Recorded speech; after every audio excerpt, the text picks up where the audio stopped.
परतवाडा येथील मदरसा जामिया अहले सुन्नत गरीब नवाज ईदगाह येथे उद्या 9 फेब्रुवारी रोजी एक दिवसीय सुन्नी इज्तेमा आणि जन्ने जस्तारबंदी या धार्मिक कार्यक्रमाचे आयोजन करण्यात आले आहे। या विशेष कार्यक्रमात मुंबई आणि यवतमाळ येथून प्रमुख इस्लामी विद्वान उपस्थित राहून इस्लामी शिक्षणावर मार्गदर्शन करणार आहेत।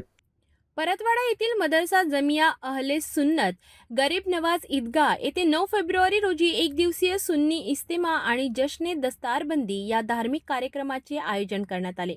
या विशेष कार्यक्रमात मुंबई आणि यवतमाळ येथून प्रमुख इस्लामी विद्वान उपस्थित राहून आपले विचार मांडणार।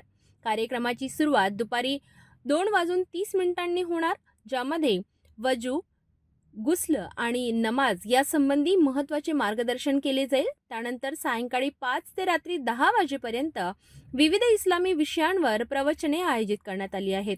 याशिवाय मदरशाच्या विद्यार्थ्यांना हाफिज, कारी आणि आलिम कोर्स पूर्ण केल्याबद्दल प्रमाणपत्रे प्रदान केली जातील। त्यानंतर विशेष दुआ करण्यात येईल। मदरशाचे संस्थापक आणि मोहतमीम हजरत अल्लामा मौलाना मकसूद रजा साहेब यांनी संपूर्ण जिल्ह्यातील मुस्लिम बांधवांना या इज्तिमात सहभागी होण्याचे आवाहन केले आहे, जेणेकरून ते इस्लामिक ज्ञानाचा लाभ घेऊ शकतील। कार्यक्रमादरम्यान भोजनाची योग्य व्यवस्था करण्यात आली आहे। या धार्मिक सोहळ्यात इस्लामी ज्ञानाचा प्रचार व प्रसार केला जाणार आहे। जिल्ह्यातील मुस्लिम बांधवांनी मोठ्या संख्येने उपस्थित राहण्याचे आवाहन मदरशाचे संस्थापक हजरत असलाम मौलाना मकसूद शाह साहेब यांनी केले आहे।